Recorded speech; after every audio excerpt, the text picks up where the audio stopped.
Just some opening remarks. Can I remind you that this meeting will be recorded and will be available on the Council's YouTube channel. Also, if you've got a mobile phone, can it please be either switched off or put on silent mode? Sorry. So welcome, and welcome to the members of the Family and Children's Services Scrutiny as well. So welcome. Right, so apologies for absence. Andrea, we've got apologies, please. Chair, we've got apologies from Councillors Hill and Dodd. Okay, no others. Anybody, any from the floor? No? Okay. So straight on, minutes of the previous meeting. I can't say anything to highlight. Anybody got any other comments? Move accept, Mr. Chair. Thank you. Everybody happy with those? Yeah. Declaration of interest. Does anybody have any declarations of interest that are not already on your register of members' interests? No? Moved on quickly. Number 4, the forward plan. Chris, do you want to just take us through the forward plan? Thanks, Chair. I don't think there's much on it. I think it's mostly just for the members to note. There is a report on there for the market sustainability plan for adult social care. That came to this committee in November, and the committee's comments were passed to Cabinet, but the Department of Health have made some changes, so that now needs to be resubmitted. I've had a conversation with Neil Bradley, and that will come back to this committee probably in June or July for the members to comment on again. That's it. Thank you. So we'll move on to access to dental treatment in Northumberland. We have with us Pauline Fletcher, who's the dental commissioning lead for the North East and NC. Thank you. Who's just going to take us through? Shall I just pass you over, Pauline? Are you okay? Thank you, Chair. Thank you.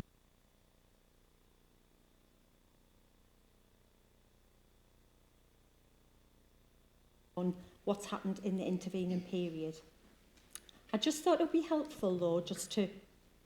Would help if I turned the button on. Sorry, apologies. I thought it would be helpful just to give a quick reminder of some of the background around how the dental contract works. I won't labour the point because I know I've previously been over this.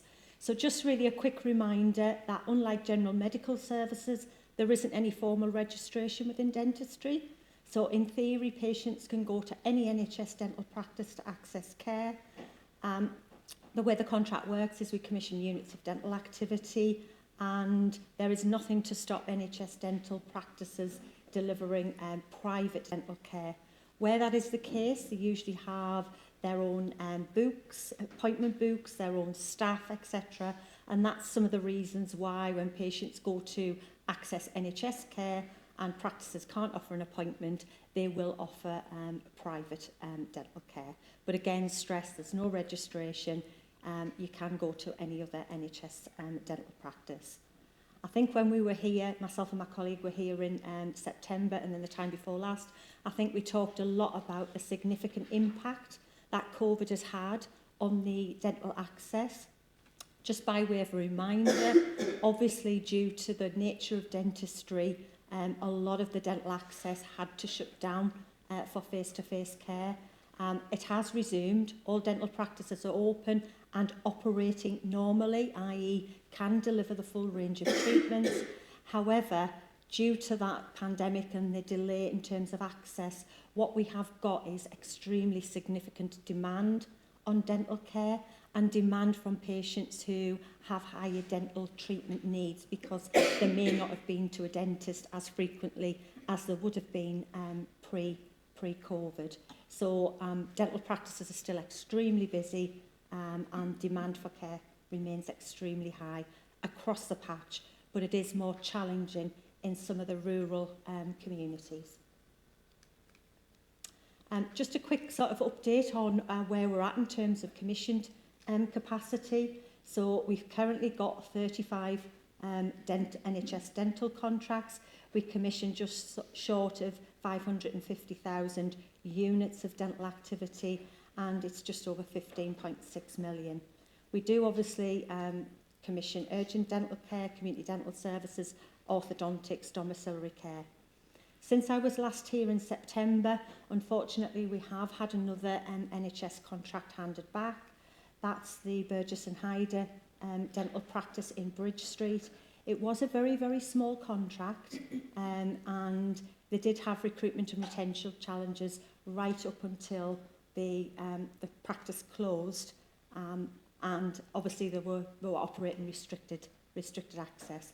But obviously the loss of any dental practice is a concern, particularly since in the Berwick area we lost the larger contract at Castlegate. So particularly challenging access in the Northumberland area, that is Berwick.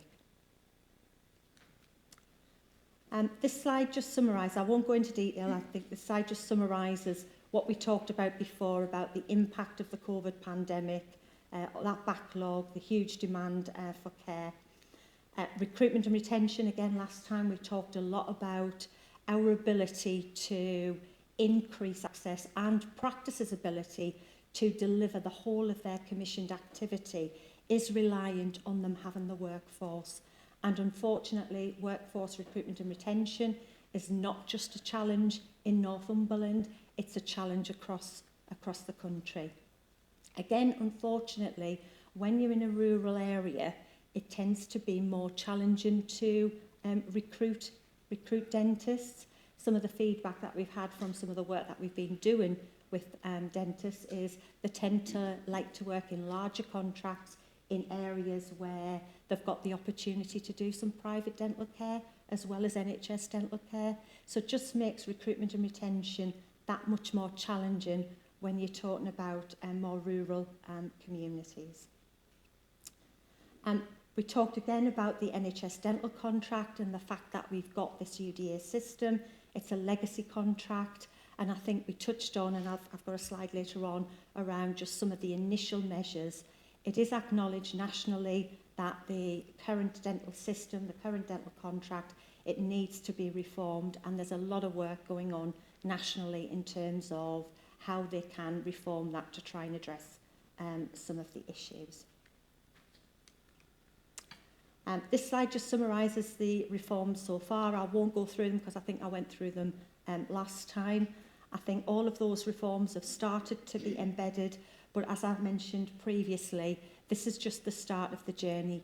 None of these reforms is necessarily going to make significant inroads. I think more needs to happen, and certainly at a national level, they're working on the next stage of the reform programme. There's wide engagement going on at the moment, and we're waiting for feedback as to what that next steps might mean. Just a quick reminder of some of the local measures that I talked about last time. So throughout the pandemic, and we continue to have offers, initiatives open to dental practices, we're trying to secure as much access as we possibly can from dental providers who have the workforce and are able to deliver that. That is challenging, but there is an open offer to all providers. We've invested in the clinical triage, in the out-of-hours dental clinical assessment service. That's to make sure that patients in greatest need get prioritised into the available out-of-hours and in-hours urgent treatment slots. We had, as I mentioned, additional funding made available during 21-22. The take-up in Northumberland was disappointing. We only had 3 practices at that point. We refreshed that offer for 22-23, offering enhanced rates, and we did get greater take-up, but we still only got 8 practices delivering that additionality. Again, it's not that they're not necessarily willing, their constraints are workforce in terms of being able to deliver that. Whenever we get a contract hand back, we try, because it's the quickest way to replace the capacity, we try to go out to other NHS providers in the locality to see if anybody can take on their activity. That wasn't possible with the Castlegate contract because we just didn't have the providers in Northumberland, but we were successful in recommissioning the capacity that was handed back from the Corbridge practice. And not only did we recommission that, we commissioned in addition to what that practice was previously delivering. So we got some expansion there. In terms of Berwick, just an update, we mentioned previously that we wanted to go out to providers, do a formal, what's called a request for information. So put out there that there's a contract opportunity and test out whether there are any providers interested, what that contract may need to look like to attract them into the area. We have done that formal market engagement. I would love to say that there was lots of interest. Unfortunately, it wasn't. The interest was disappointing. So we're currently working through what that means in terms of the formal procurement of the contract. It's still our intention to go out and replace that contract, but we're probably just having to rethink what that might look like to see if we can generate some more interest, because once we go out to procurement, we want to try and make sure that it's as attractive as possible to the market so that we get a successful procurement. The time scale for that, because obviously procurements take time in terms of giving the market the opportunity to respond, let them put in their tenders, source premises, etc. So the time scale, subject to a successful outcome, is the aim would be to have a new contract in place from April 2024. It's unlikely to be any earlier than that, because, as I say, we had a disappointing response back to the RFI, so we are having to rethink what we actually go out to tender for. In the interim, we are continuing to explore all available options. I mentioned that we'd refreshed the offer, offered additional funding, and we did manage to get 8 practices offering the access sessions.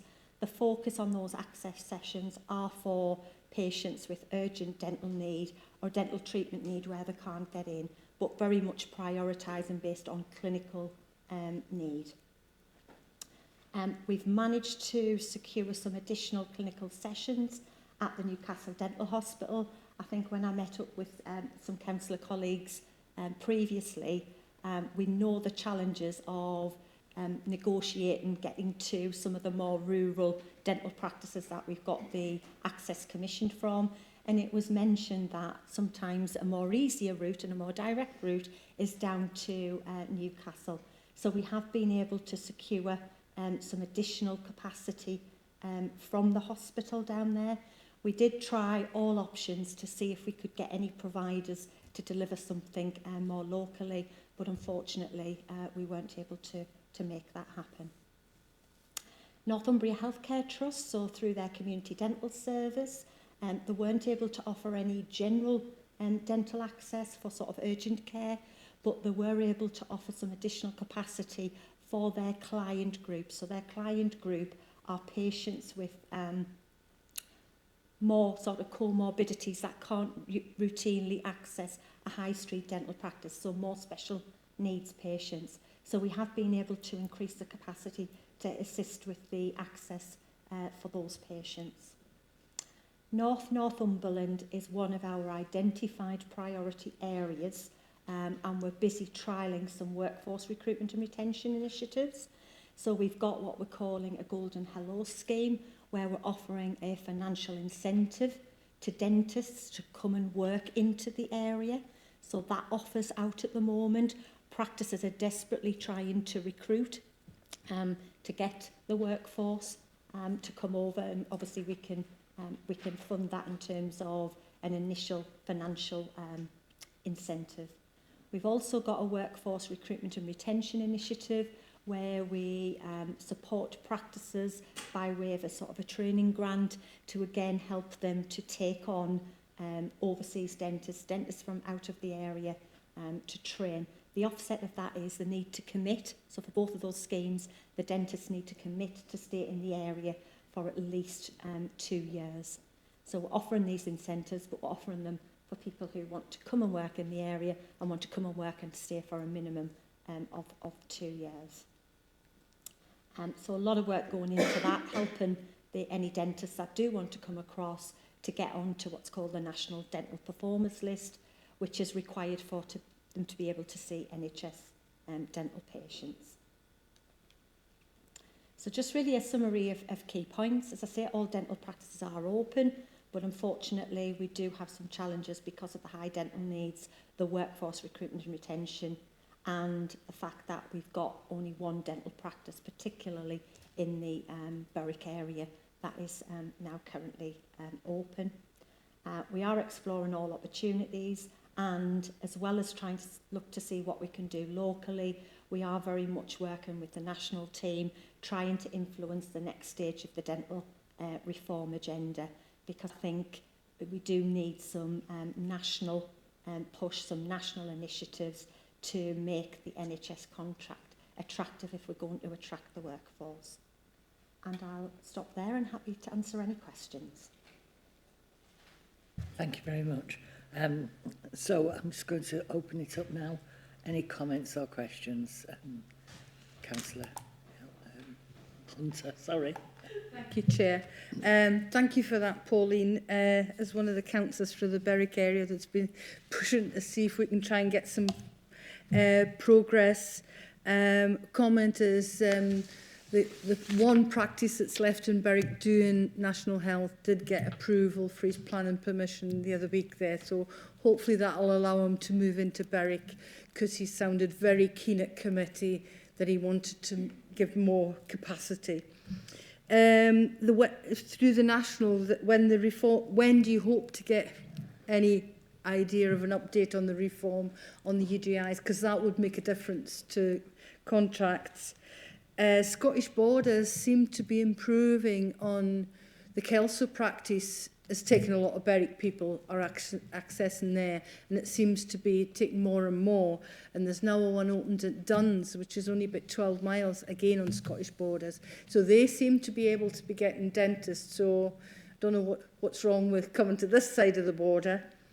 And there's rumours going that the NHS are slow on their payments, a minimum of sort of 90 days before they're getting paid for NHS. And I'm just wondering whether it's a rumour, but again, if businesses are struggling to get paid for 90 days in the climate, that would make an impact.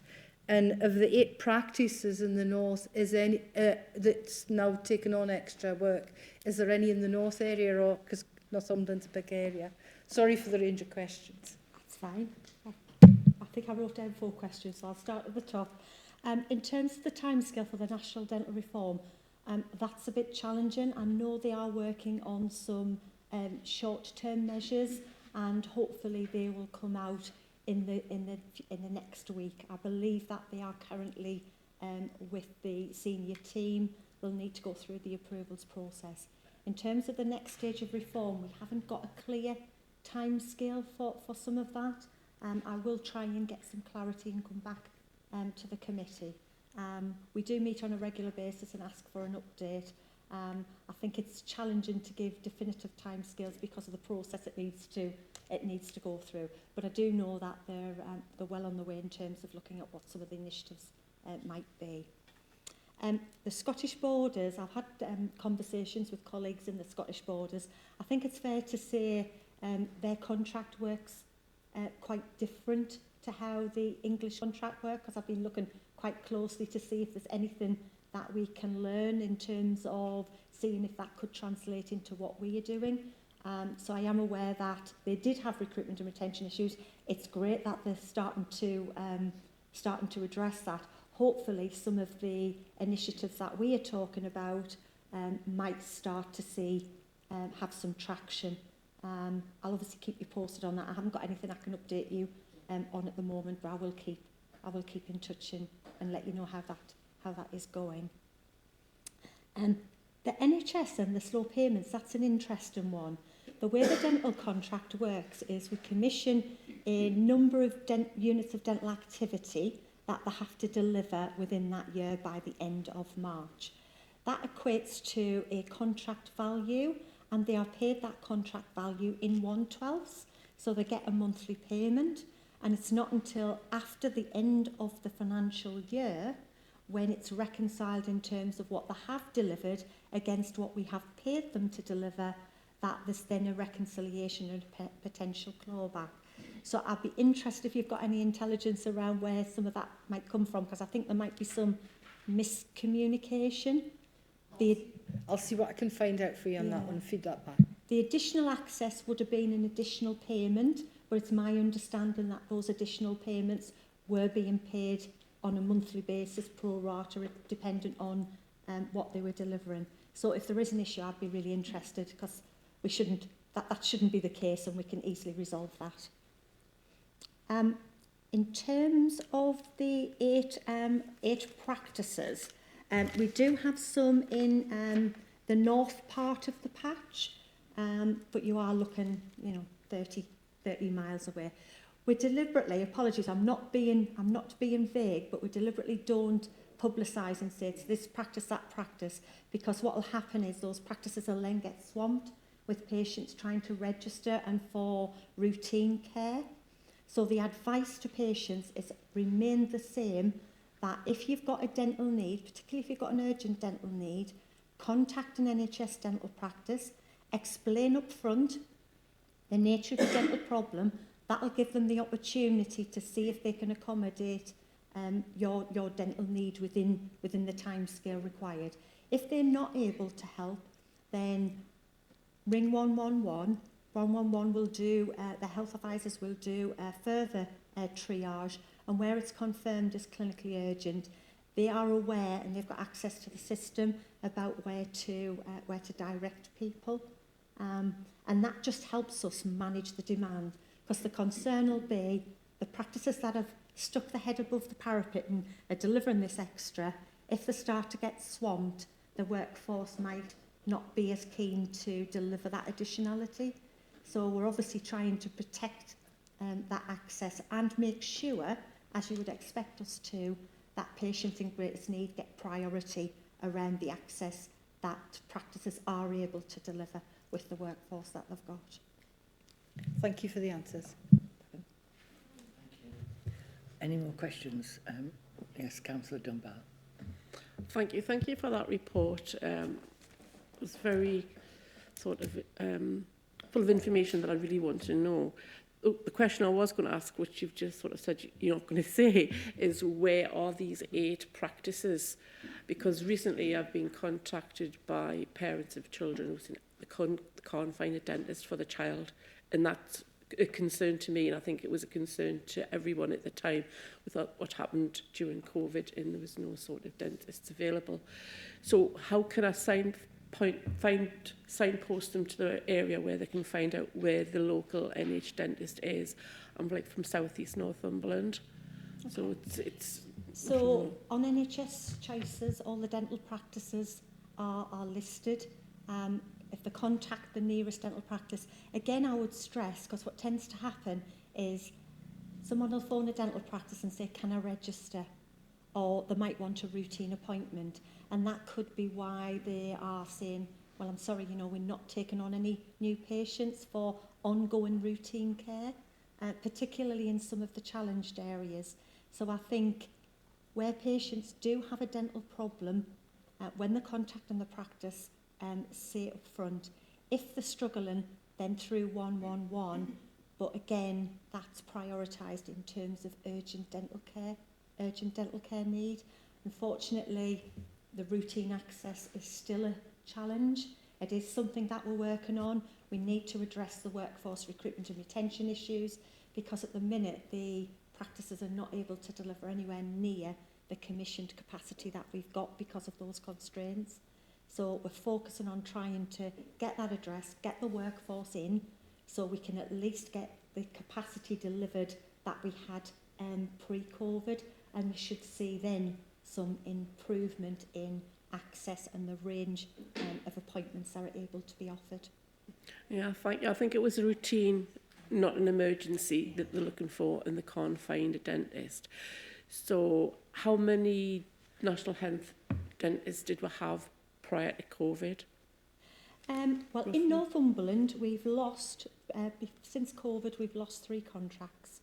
Just 3 contracts? We've only lost the 3 contracts, 2 in Berwick and the one in, that I mentioned. My mind's just gone blank. Yes, thank you, the Corbridge practice. They're the only ones that we've lost in terms of commissioned capacity. As I say, we managed to recommission the activity from the Corbridge practice, put my teeth in, and we managed to extend that. The challenge is we haven't been able to replace the activity in Berwick. It's just that I know some people have been, want to go to the dentist, can have an NHS appointment, and they just say there's none, you've got to go private. And that's a concern for children and people who maybe can't afford the private, and it is a concern. I wish you luck in recruiting more in getting this sorted out, because I think the nation's or this area's health, the teeth are going to suffer. But thank you for your report. Thank you. Thank you. Councillor Nisbet. Just to continue from that, you're saying to ring up a dental practice. So when you ring them up, just say, are you an NHS practice? Have you got to say something like that? Because I'm a bit confused there, because they're going to have to ring a dentist up anyway and say, well, I'm sorry, but we're not taking any more clients on, any more patients on. But, and then it forces you to go to 111. So if we can say, like, are you taking on NHS? Does that help? It wouldn't help, no, not doing that. In terms of the NHS UK website, all NHS dental practices are on there, so it'll clearly say that they deliver NHS care. It'll probably say that they're not accepting new patients. Usually what they mean is they're not accepting new patients for routine care. The way the dental contracts works, and because we commission units of dental activity, how they deliver that dental activity will vary from practice to practice. So they'll have, with the resource that they've got, they'll have appointment books, so they'll have a set number of appointments for their NHS work. They'll probably do private work as well. So again, the availability can fluctuate depending on the day of the week, the demand that they've had in, because practices tend to try and protect some urgent access slots. So what tends to happen, which is why I'm saying if you've got a dental problem, then when you phone up the practice, tell them straight up that you require an appointment because you're in pain, or tell them exactly what the nature of the problem is. If you just ring up and say, I want to register with the practice, particularly in Northumberland and particularly in the Berwick area at the moment, the answer probably will be, I'm really sorry, we can't take you on. We might have some private capacity. They might have some private capacity to take on, but the chances are they will not have the capacity to take you on at the moment. So really important, dental treatment need, be really honest with the practice. That gives them the best opportunity. And as I say, depend on the day of the week or the time that you ring, their appointment slots that they protect, because they pre-book some, but they try and keep some open. Those slots might have been used, which is why they say, well, I'm sorry, I can't see you today, or I can't offer you an NHS appointment, but I may be able to offer you a private appointment. You can go to the next practice, or alternatively, you can ring up 111. I wish we had a perfect system where you could ring up and you could see at a glance where the appointments were, but unfortunately that's not the way the contract works. It's very much a demand-led service in terms of the capacity. And once the appointment slots are filled, they're filled. Anybody else? Councillor Bowman. A couple of things. Thank you for the report, and I was impressed the last time you came to this committee, and once again this time. I know you do a wonderful job, and you do it under difficult circumstances. But there are a couple of things in my mind. One is you talk about capacity. Are we looking as well of the increased capacity in the sense of the population growth and so on? Are we also looking at, when you were talking about recruitment, it's a fantastic place to live, Northumberland, beautiful part of United Kingdom. Are you selling the aspects of Northumberland as well, that it is a wonderful place to live? I know it can be a bit remote in some parts of it, but that's its beauty as well. And finally, you were talking about when you phone up at a practice, they'll say, well, we're not taking on NHS work or recruitment, or well, basically registering with us at NHS, but we'll offer you some private care. Can we not just get rid of the private care side of it and just stick with the NHS? Can we not rattle this one home? Are you, as the group that you represent, are you having input in government to change this? That the NHS should be providing the fantastic care that we need for dental service? Okay, so in terms of the capacity and the increase in capacity, our dental public health consultants at the moment are working on a refresh of our oral health needs assessment to look at what that might mean about our future commissioning. I have to say, though, at the minute, the priority is to try and stabilise the access that we've currently got. So we're spending a lot of time working with practices to try and understand the challenges that they've got, to see how we can help them to stay within the NHS, help them with their recruitment and retention, so we don't lose any more access. We've had some success at that, but unfortunately these are all independent contractors, and that brings me on to one of your other questions, which is about the private. Unfortunately, there's nothing in the regulations as it's currently written that prevents providers from offering private care as well. It is a challenge, and I think dental system reform needs to make sure that the NHS contract is going to be as attractive to dentists as working within the private sector, and I think that's what we need to try and work on. The recruitment, absolutely, we try to sell Northumberland, and we'd be really grateful for any support that Healthwatch colleagues, that our local authority colleagues can give us in terms of maybe some sort of joined up campaign to really sell the benefits of coming to work in Northumberland, because you're absolutely right, it's a beautiful place to work. Dentists usually come with families, and it's not just necessarily about securing the dentist to come and work. They're going to want to know that there's employment opportunities for their family, that there's good schools, and probably looking at how we sell that as a package to try and attract people in, I think might be really helpful. So very interested to have some conversations with local authority colleagues around how we can get a more joined up approach. Anything we can do, we're open to suggestions. Anything that you can suggest that will help us to try and attract the workforce in. We absolutely want all of the commissioned capacity to be utilised, and we do have funding to expand that capacity. It's just the challenge of getting the providers and the workforce to come and work in the area. I think your final question was about, are we trying to influence the national agenda?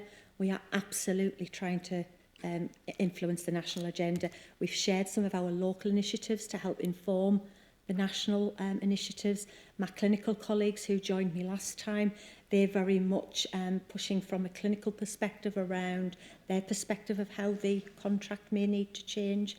So we are trying to do everything we can as a region, as a commissioning body, to try and influence what those reforms are.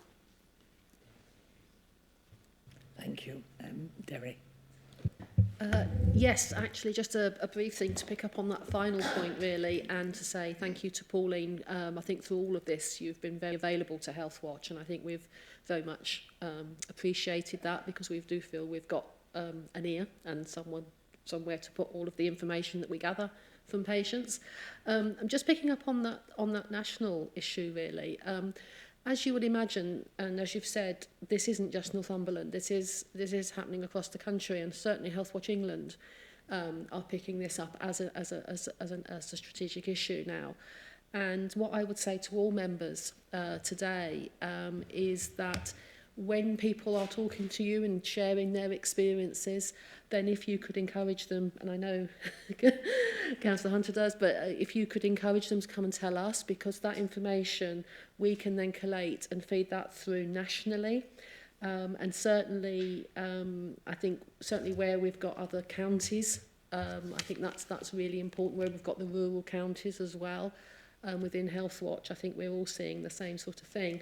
So I would encourage you to make sure that information comes through, because your local experiences and what you're hearing from your wards has got a very easy route nationally, up nationally then through Health Watch.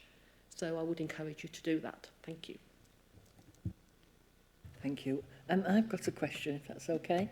I understand the need for priority, and I do understand what you're doing, but if we're not doing routine checkups, does that not lead to more urgent cases further down the line? There's always the potential for that. I think we've had a culture in this country of patients attending a dental practice every 3 months, every 6 months, and sometimes that is not necessarily what is required clinically. One of the initial dental system reforms was almost a refresh of the NICE guidance around recall intervals, because the frequency at which patients should attend for a routine checkup is very much dependent on the oral health needs. But absolutely take your point. During COVID, whilst we've had that delay in access, we are seeing patients who have more health needs. I think the challenge for us is the workforce, try to address the workforce, get the workforce in, because that's the best way to then increase the access and increase the availability of more routine appointments and checkups that are clinically appropriate for the individual. I think Councillor had mentioned about children. Certainly we try to encourage all practices to prioritise patients based on clinical need, and in terms of any routine capacity, children are certainly a priority group, because I think if you can get children used to going to the dentist early, then that's going to obviously improve their health outcomes. So we do try to encourage practices to prioritise children, and we are looking to see if, as part of the urgent access schemes, we can introduce something which makes it easier for children to access their checkups as well. Thank you for that. I am really concerned about children. I'm on the corporate parent working group, on Family and Children's Services group. Would there be any scope while we've got this sort of mini crisis going on? And I am concerned, as you say, I remember my children used to sit on my knee when they were babies when I was getting my teeth checked, so they were never frightened to go to the dentist. Would it be something to consider bringing back the school dental health nurses to visit children and flag, signpost any that need to have some treatment? Because I can see that maybe there's some children are going to have very wonky teeth in the future because they've never been picked up and they haven't had the school braces, and that is something that in this day and age it should not be happening, and it is a concern to me. I know that Jill's on the agenda next, and I'm sure she'll tell you about all the fab work local authorities are doing in terms of that prevention, oral health promotion, etc. I think the focus in terms of what we are doing is trying, within NHS England, is trying to address the dental disease in terms of treating the dental problems that are there. In terms of the more preventative agenda, I think that is a challenge at the moment in terms of the workforce. But I'm sure Jill will touch on some of the work that the local authority are doing around the prevention and oral health promotion elements, which are particularly probably targeted at children. Is that right, Jill? Yeah, I haven't got a microphone. Can everyone hear me okay? It's just, we've got an up to 19 service, our health visitors, who obviously do routine checks around that whole child, and comes into people's homes, and there's a big toothbrushing component of that. Looking at Karen, who's our senior public health lead for children here today. So absolutely, that's universal and does go out. And then we do work closely with our family hopes colleagues as well. So we are trying to do that promotive element. We've got an oral health strategy where we are looking at all of the different evidence-based programmes of work, such as school toothbrushing schemes and such like. So where the evidence is there to make a difference, then we are trying to roll that out. If we can't do it in a university universal way, then we'll always look at how we best place it in a targeted way, looking at that oral health data sets that we hold. Chair, I should have known. I should have known that you've got all the boxes ticked. One thing I would like to raise regarding not the children part of going to dentists. Dentists do pick up mouth cancers, you know, and if they're not checking the people and you've got your smokers and whatever and they're not going to the dentist, it's frightening. I think the sooner we can get this sorted through the NHS, through the local authorities, the better. But thank you very much for that. Thank you. And as the last thing, it wouldn't be me if I didn't remember to say that older people and nutrition depends a lot on oral health, and particularly those in care homes, etc. So I'll just put in a plea for how vulnerable they are as well. And Pauline, I'm going to say thank you very much. And thanks for coming back so often. You know, when we ask you, you're here. And we really are grateful for that. Thank you. No problem, Dawn. Thank you. Right, now, the next item, which is the Public Health Annual Report, is actually timed for 2 o'clock, because that was to link in with the fact scrutiny. I know 2 of you are here already. So I'm just going to suggest that we take the report of the scrutiny officer next, and then a very short break up to 2 o'clock. Thanks, Chair. There's not much left on this year's work programme. We've got the April and May meetings where we'll have the 2 lots of quality accounts. I think most members on this committee have done quality accounts before, so you'll remember what they entail. There'll be 2 quite heavy meetings with a lot of information from the 4 NHS trusts, but that'll then take us to May, and then we'll have the new work programme, which I will share with the committee at its next meeting in April, so members have an idea of what's to come. One thing I did want to mention that I missed off the forward plan was around the Public Health Ring-Fenced Grant report. There was an update due to go to Cabinet, but I think that's either been deferred or withdrawn completely. However, I think this committee has asked that it comes back at a point just for an update on what's happened to those schemes. So I will speak to Jill after this meeting, and we'll get a date on that for the work programme. But other than that, unless members have anything they'd like to add to the work programme for 23-24, the current one is just a note.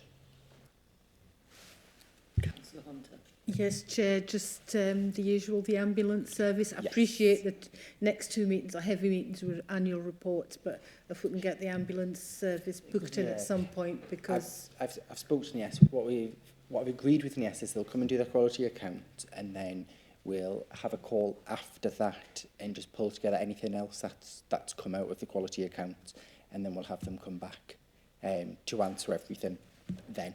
Otherwise, we'd end up they'd come back, then we'd have to reschedule them again after the quality account. So just trying to make it easiest for them.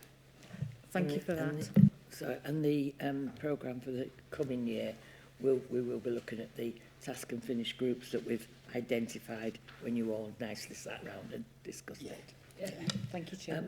Urgent business, I don't have any, so we'll just cut that one. And date of next meeting, just bring it forward to say it, is Tuesday the 4th of April at 1 o'clock as usual. And that's it. I'm just going to break now, and I appreciate we do that, but we do need to leave it till 2 to start. So thank you very much. And I don't know if people want to come forward a little bit. I'm quite happy for everybody to come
still late. You said you might be a little bit late.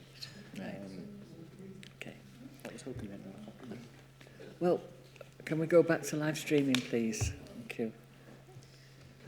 Thank you. We don't at the moment have any extras, but thank you for waiting.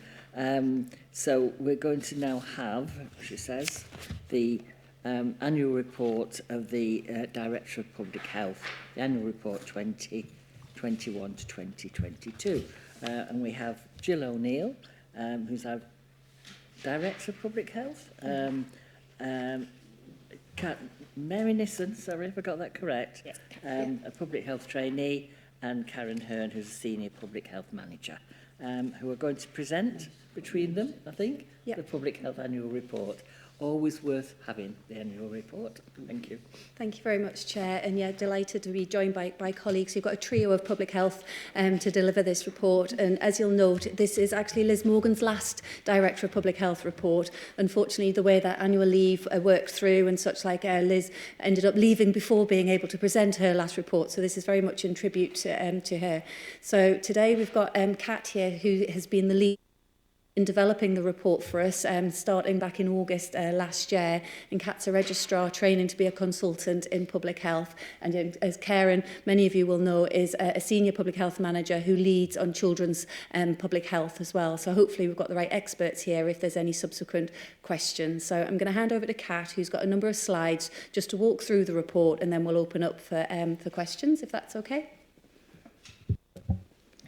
Thank you, Jill. Thank you, everyone. So you'll know this, I'm sure, but just to refresh your memory, the report is an annual report on a topic that is a health issue that's affecting local people of Northumberland. And so this year we decided to focus on healthy weight for all children. And why did we decide to focus on that? So we know that healthy weight is incredibly important in multiple ways. So healthy weight in children leads to better physical and mental health, so it's been tied to lower rates of mental health issues such as anxiety and depression, and it's also been tied to things like a better school attainment. So the statistic there, so if we bring people into a healthy BMI range, we could increase life expectancy by almost 3 years. And also it would tackle a significant economic burden because obesity remains the largest economic burden on the NHS after smoking. So what is the picture in Northumberland? So Northumberland unfortunately follows the national trend, which is that we're seeing increasing rates of overweight and obesity in our adult population and also in our children. So when the report was written, we used data from 2020-21, which showed that over a quarter of reception children, so that's ages 4 to 5, were either overweight or had developed obesity. And by year 6, so when they are aged 10 to 11, this had almost doubled to 40%. So almost half of young children are not a healthy weight.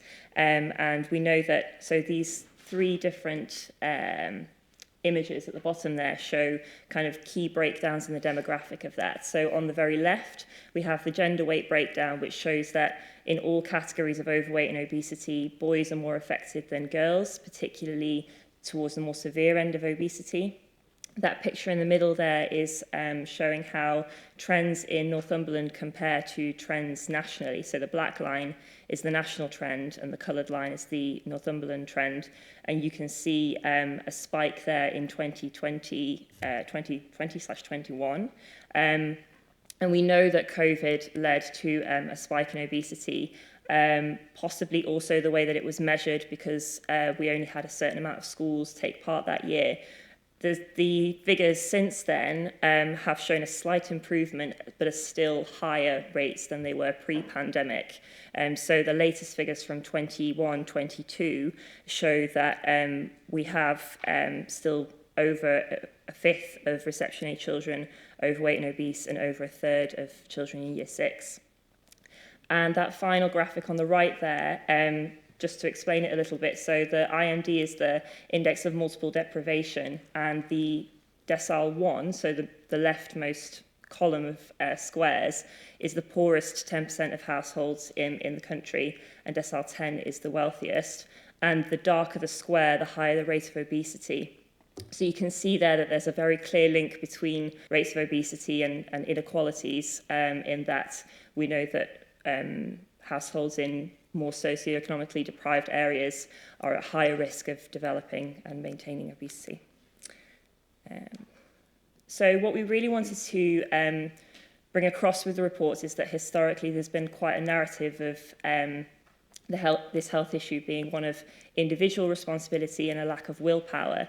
And actually we know that there are lots of elements of our society, our environment, and how that's changing that is contributing to what we call an obesogenic environment and culture. And there is just some key aspects of that there, which I'll drill down to in more detail. We decided to focus on different settings that children would be born, live and play in. I won't go into everything on the slides in a huge amount of detail, but just pick out some key points. And also to say that in this presentation, I'll be looking at the complexity and the barriers in each of those settings. But hopefully what we've done in the report as well is highlight where there's already fantastic work happening, and we're already strong in tackling some of these barriers and how we can improve on that. So looking at some barriers in the home, particularly I'm going to focus on increased portion sizes. So we know that portion sizes have grown larger over the past decade, and also healthy food is less affordable and less accessible than calorie-dense alternatives. So we know, for example, that the poorest fifth of households in the UK have to spend 47%, so almost half of their disposable income to eat healthily, whereas the wealthiest fifth only need to spend 11%. So clearly, a great barrier to eating healthily for our poorest communities.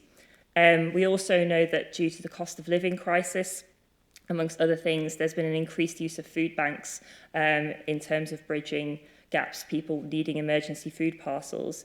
And that means that families have less choice and also are relying more chronically on food that is usually higher in carbohydrates and sugar levels because of the nature of the food that's both donated to food banks and also what they stock in terms of ensuring that they have a supply throughout the year.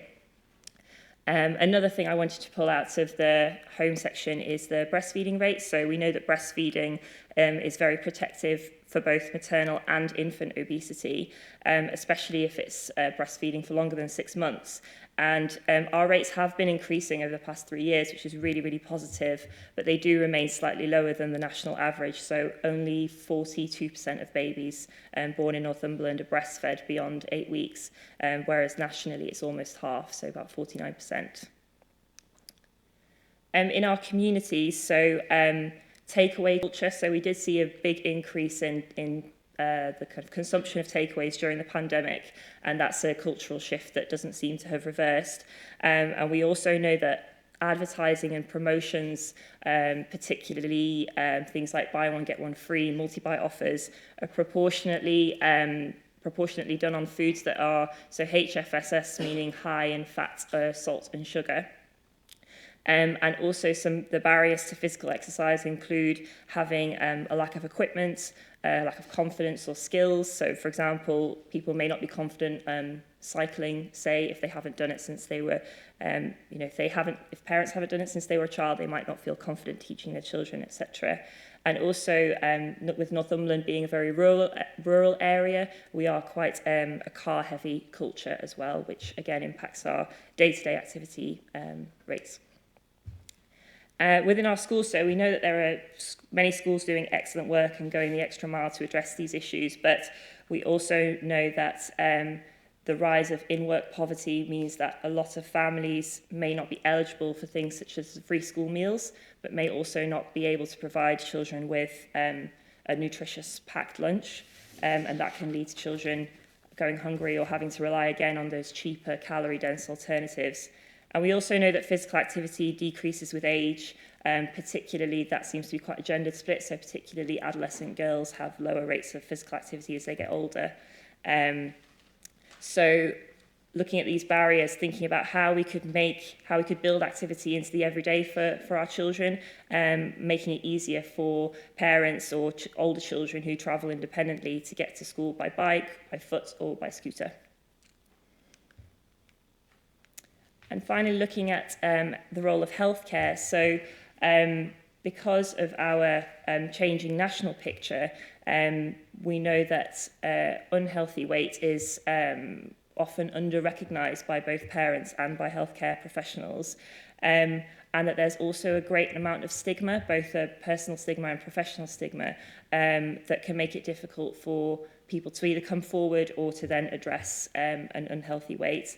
On the positive side, we have a real wealth of data. So all of these numbers, all these statistics are coming from the National Child Measurement Programme. And we know that in Northumberland, we have really excellent engagement with that programme, so over 95% of schools. So the data is there and could really be utilised to help, healthcare professionals target specific areas. So we know that we're already committed, as a council, we are committed to tackling this issue. We've recently signed the Healthy Weight Declaration, and we also have the Joint Health and Wellbeing Strategy, both of which forefront physical activity and healthy weight in general. And as you hopefully saw on some of the slides going past, there's a whole wealth of current work, such as whole family programmes, down to very specific local programmes like slow cooker sessions, which are teaching people to work with equipment that is perhaps easier and more accessible to make healthy meals in. So our recommendations are primarily around reframing the approach to childhood healthy weight and obesity, turning away from that more individualistic perspective and looking at how we can address all of these different barriers in the environment to really work across sectors and have a kind of a whole place approach. Communication and sharing good practice. So as I said, there's a lot of excellent work happening already. How can we take the successes from one scheme or one area and communicate that and share that so that we can expand that across our county?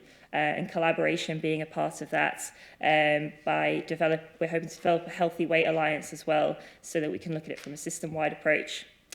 Strategy underpinning that. So we're developing a food insecurity plan and also refreshing the existing physical activity plan, which will include things like looking at green spaces and also making active travel easier and more integrated into daily life. And as I mentioned, there is a lot of data out there, and it's thinking about how we best use that data to make sure that we can prioritise and target areas that need it. And as well as that, working with our communities to understand what support they feel they need, where they're able to tackle these barriers themselves, where we can help from a local authority perspective, or where it might require, lobbying on a more national platform. So thank you very much. I will leave this slide up and happy to take any questions. Thank you very much. Absolutely to time, thank you. Now, as this is the health and wellbeing scrutiny, in theory, FACTS members can't put an official recommendation, motion or anything forward, but I'm going to take any questions, comments from the FACTS members first, so they can be incorporated in the health and wellbeing comments. Is that fine? Yeah? I'm sure you've got something you want to say.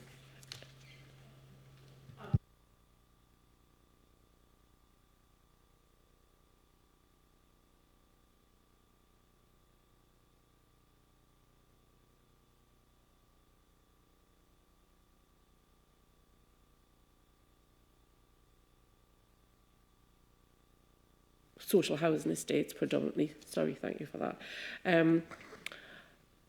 For inequalities regarding health and well-being in the area that I live, I'm out of my small schemes putting a multi-gym in that I'm doing over 3 years. So but by starting on this year, I've already paid for something. Next year it's going to be finished off and stuff like that. I have got football fields and rugby things, and I have put football posts in. So it's all for children, health eating and whatever. So this is going to be really good for me to push that even further. I think it's a very, very good report, and a lot can be taken out of this. I do think that sometimes with, you say the deprived areas, there's more obesity. I've recently just lost a stone in weight. I stopped eating bread. Right. Just stopped eating bread, more vegetables. And it works. And but I think that in households, they need the bread to fill the children up. They need to have the sandwiches. And the schools do a lot on promoting healthy eating.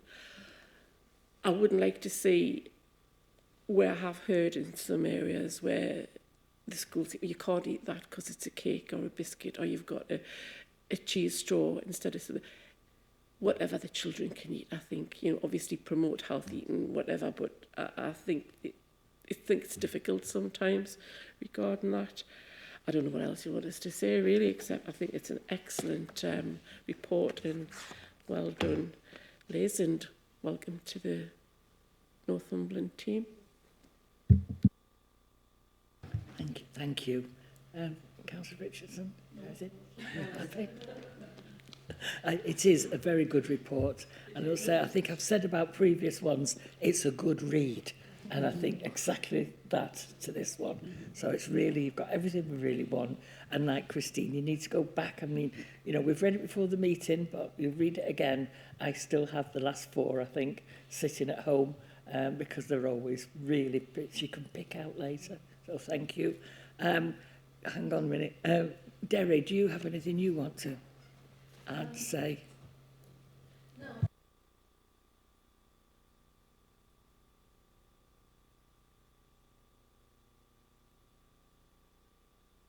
It's really interesting for us to hear how people's perceptions and experiences of being on the receiving end of that advice, and I think that's probably something which would be very interesting, because I think, again, I think you've done a really good job in taking it away from the individual, and I think that's the strength of the report. That's one of the really good things. But I think it'd be really good to get that experiential voice in there as well. So I'd be really happy to work with you on that part of it. Thank you. Councillor Bowman. Thank you, Chair. As an ex-chef who used to work in London in 5-star hotels, I know quite a lot about food and what's in food and what's good for you, what's not so good for you, but nice. Unfortunately, I have a problem with fast food takeaways. I think planning department should have a closer look at this. 50% of the shops in a particular area can have fast food takeaways. I think we need to look at that aspect as well. There are certain things that within our communities I am absolutely shocked by. The access to, say, food that's not, I would class as food, is classed as snacks. But unfortunately, a lot of snacks are being eaten by our children. And we can all think back to Jamie Oliver and his campaign, which was to change school meals for the better. To some extent, it did work. But I would like to see this go further, where we provide free school meals to every primary school child, regardless of the income of that family or the circumstances. I would like to see a change in the attitude of our communities, shops particularly, the traders, providing fresh and less, say, snack foods, sugary foods, treats, as it were. We need to get a message out there. And this report is the first chapter of that message. And I really do appreciate it. And I know from dealing with my grandchildren, the idea of having tomato sauce on everything, it's just a nightmare. But we need to get that message out, don't we, about healthy, not just food, what we take into our body, but how we use our body in a daily life. Walking and cycling to school, you've identified that. About accessing our countryside, and you've identified that. And physical activities, whether it's in a play park, you've identified that. All these things we need to be investing in, and for the benefit, and not just our children and the children of the future, but these children grow up into adults, and the habits that they learn in their childhood, it can be continued into their adulthood. And I really do appreciate this, and I think it's a fantastic report. Let's build upon it. Thank you. Thank you, Councillor Bowman. Councillor Hardy and then Councillor Hunter. Excellent report, but we just need to look at ourselves as a society and wind back the years. I used to be an elite athlete. I used to be a coach. In Berwick, we had a running club. It was a very, very successful running club. We had our own minibus. We had over 100 kids. And we competed in Edinburgh, the Borders, and Gateshead. And legislation came in that meant that I had to go away on different training course after different training course. And a parent that came along to help had to go on a training course. And health and safety stopped us from running around Berwick walls, or the famous, which I did 18 times, Morpeth to Newcastle on New Year's Day. We are the people that are responsible for where we're at, because we took away the right to exercise children round the streets and have placed fines for people that wanted to get fit. We call them gym memberships, Active Northumberland or beyond. And I used to work for them under weight management. We need to take a look at basics, getting people back out there, getting people active and getting the community involved, and not penalising volunteers who turn up to try and help by saying, before you can do this, you have to jump through 100 hoops. And by the way, at the end of it, we're going to have non-competitive sports where everyone's a winner and there's no incentive for anybody to run faster, kick a football a little bit better than play rugby, but touch people. We have to get away from that. And today, just as a matter of interest, Greggs has announced that it will open another 150 stores on the high streets of the UK. We are going to live with obesity as long as we feed kids a Greggs diet. Other fast food outlets are available. And it doesn't matter what time of day I drive through Berwick, there is cars queuing at McDonald's. We have to rethink what we're doing and move forward. Good stepping stone, but common sense has to come into it, and investing in proper, healthy regimes for kids, including nutrition. That's our challenge.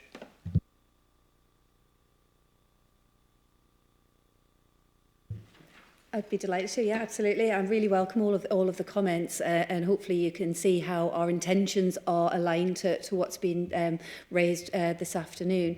Just to come back on a few key points in relation to the hot food takeaways, we do have a policy in place, and we're about to take a bit of a stock take and go, well, actually, how much are we actively using that policy to make sure that, and this is within 400 metres of schools that we've got the policy as part of the local plan. So we're really keen just to work with our planning colleagues just to say, well, if we're not using it to best effect, then what more can we do in relation to that? I think, Derry, your point around lived experience is a really valid one. And as we develop our Healthy Weight Alliance, it would be great to have your insights around that table. And you'll know through the Inequalities Plan, we're very interested in that residents' voice equal to data and making sure that that's heard. So absolutely want to take that key point forward.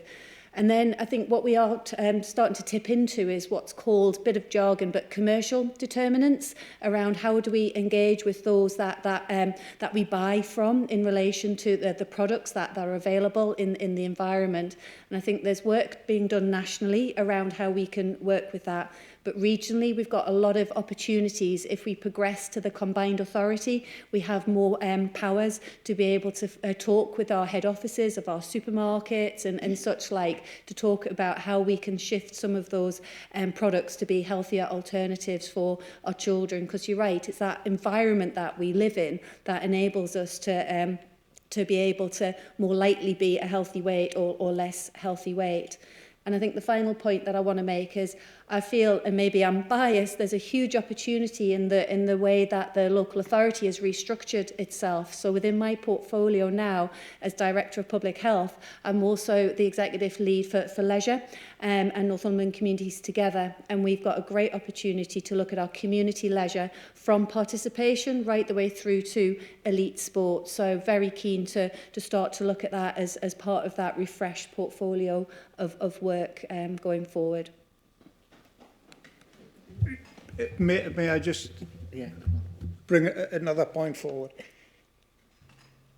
Back in the good old days, when I started running marathons, I ran the Mars Bar London Marathon.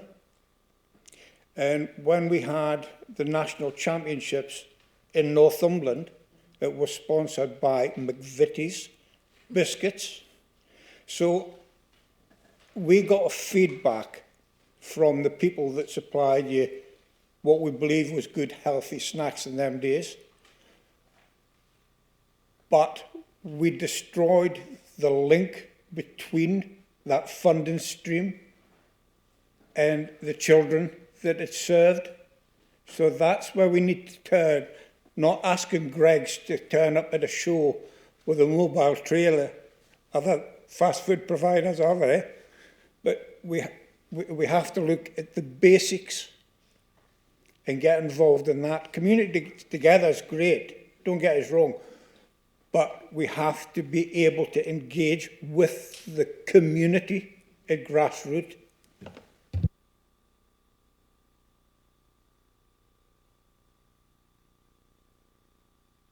Thank you. Welcome the report. It is a starting point. We need to find ways of free leisure activities for youngsters because, again, a lot of families can't afford the gym memberships.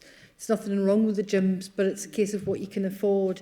But it's also the healthy eating because a lot of parents and that's used apples and fruit and that, then they end up going to the dentist and get told the dentist saying you shouldn't be because of the acid that comes with apples. So they're getting hit that way. The price of school meals, they're going up and up if you're not getting free school meals. I was hearing the other day, it's now between £20 and £25 a week per child. Now, if a family's got, say, 2-3 children, you're talking £50, £75 a week. That's a lot. So it's cheaper for them to give a packed lunch. And again, it's not going to be the healthy. It's what they can afford to buy, so it's not good for them. And if they're getting the older ones, getting handed the money so that they can buy good school meals, because the schools do provide good, nutritious meals.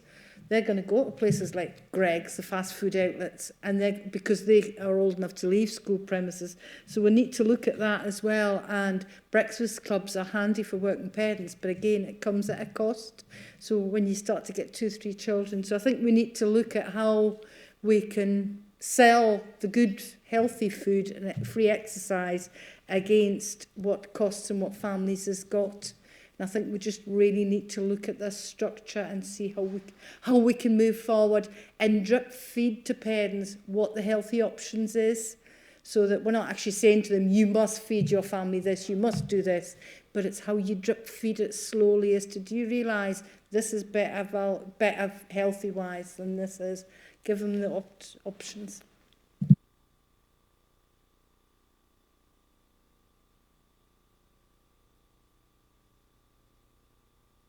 Is that better? Yeah. All of your comments there, because obviously it's something that we've been working on with our partners, like the family hubs. I think you referred to the family hubs there as well. And prevention is much better than cure, especially in something like obesity. So, you know, preventing those children getting in that place in the first place. And as you were saying before there, Councillor, about the education, about like tomato sauce has got all this hidden sugar in. The parents don't realise that they're sort of making the child crave sugar, sugary drinks and the likes of that as well. So the health visiting teams, all of the workers in the family hubs, were all saying the same kind of health message. And it starts with things like maternal obesity, making sure that someone doesn't gain a lot of weight when they're pregnant. The breastfeeding and the infant nutrition and the weaning is so important that they get the opportunities to have that education without thinking that you've been lectured to, in terms of, you know, this sets your child up for the best start in making sure that they have the most nutritious food. We're really trying to promote the Healthy Start scheme, because we know in Northumberland only 66% of families take that up, which is where they can get support to get good quality food as well. So there's lots of work going on around that. And we've just recently done something in predominantly in the Blythe area, but it was a county-wide engagement event, asking families what actually was strong about, you know, how they were able to purchase food and cook food and have that kind of that experience with food, and then what they needed help with as well. So we're busy evaluating that feedback at the moment, but some really good messages that endorse the way that we're thinking, but also make you think differently about what it is to families. And something that's coming up quite readily is about the transport system. So you and I might go to Morrison's or the supermarket and we pop everything, all we're shopping in the boot and we've been to the freezer and etc. And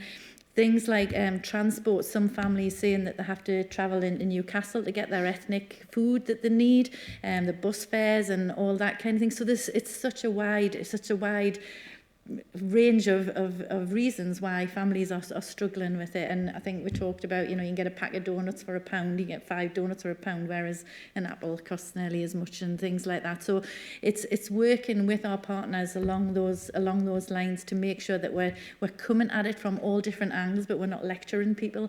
And as you were saying, I think, Jill, about we're working with supermarkets and how you know they subtly pass those messages on as well. So whatever we do with our partners and with our communities, we take them along with us rather than you know, and sometimes it's a bit of, I was talking to some colleagues this morning about where do you start with your messages, and do you start with young people? How do we make Northumberland a breastfeeding friendly county? What are the sort of the drivers to young people? And a couple of times there's been mentions about the environment. So bottle feeding and infant feeding formula production and transport and everything, how that's got an impact on the environment with, you know, how many miles things have to travel, whereas breastfeeding is a natural kind of thing. And we talked about this to do with like the likes of vape, and tap into those kind of things, because young people get passionate about things like the environment, and while you're busy passing those messages on, you're getting subliminal messages underneath the radar. So we'll be working on lots of different campaigns. There's the government is launching a campaign in April and May that's going to particularly target 9 to 11-year-olds and their families about doing some social media and playing games to sort of understand what's in food and that kind of thing. So get those messages out there. So we need to use our resources around us and make sure. And I just wanted to close on the fact that I know that was seeing the trajectory of the obesity rates going up, and I don't know if you noticed on Kat's one of our early slides, Northumberland was actually doing really well before the pandemic. We were the lowest in the whole region for obesity at reception and year 6.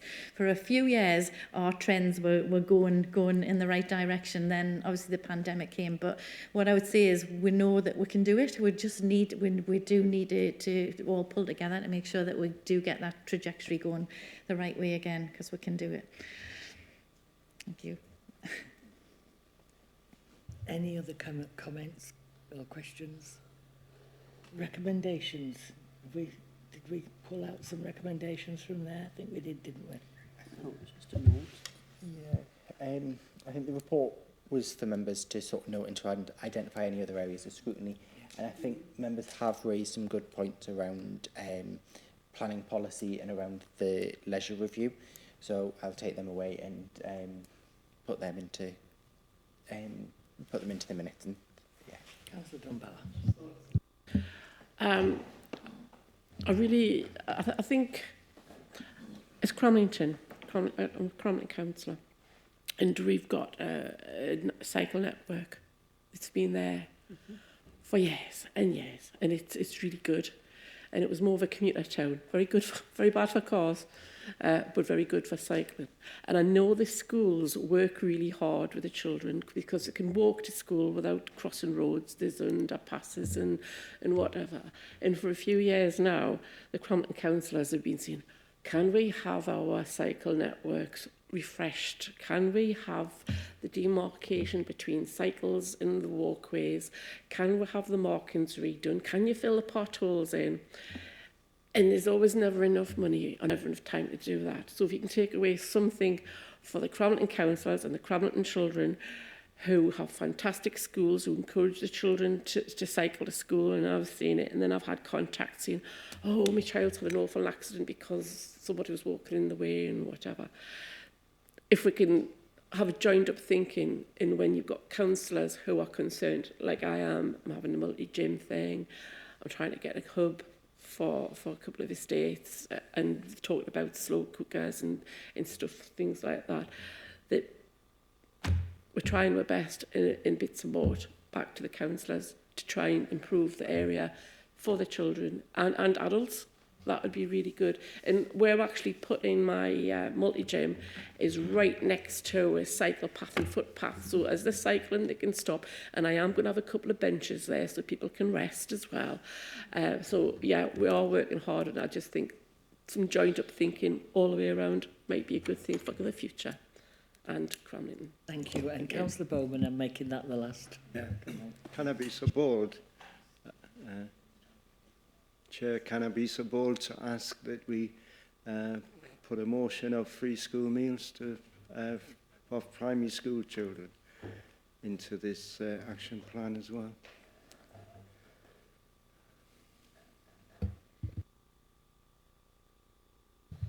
Jill, would you like to sum up? Well, it was just to make a response to say that I think there's always layers of how we approach this, isn't there? So clearly the recommendations are at that Northumberland level layer, and we do need to absolutely bring everything together in a food strategy and to refresh the physical activity strategy. And I think that's where we'll have the opportunity to have the wider conversations and actually take that farm to fork kind of whole approach, because it is about Northumberland as a rural county as well, and that what is produced in Northumberland and things like that from a food perspective. From a physical activity perspective, we've also got the walking and cycling board, and that does a lot around cycling provision, but we're really trying to up the ante about that walking network as well, actually, because if Northumberland, we must be able to get it right in relation to being able to step outside those front doors and into that safe place where we can take a walk. And there's national recommendations about 20-minute neighbourhoods and being able to undertake. It's about moving more, ultimately, physical activity, isn't it? Yes, it is about the elite sports and it's about the competition, but actually, from a basic health and wellbeing perspective, it's moving more and having good nutrition, isn't it? And then being able to have equity and opportunity to be able to access that. So that's I think, where we wanted to have our launch pad in relation to the DPH report, which is often used as that independent voice to say, actually, let's take this as a really serious issue here and let's take forward the recommendations that will make a difference to closing the gap in those inequalities. Thank you. Either you the other two want to make any comment before we finish? No? Happy to give you the floor, don't worry. Right, in that case, I'm going to say, Jill, Karen and Kat, thank you so much. And thank you everybody else who's come along. We've already finished the meeting because we did the end halfway through. So thank you very much for coming and safe journey home. And thank you. Could you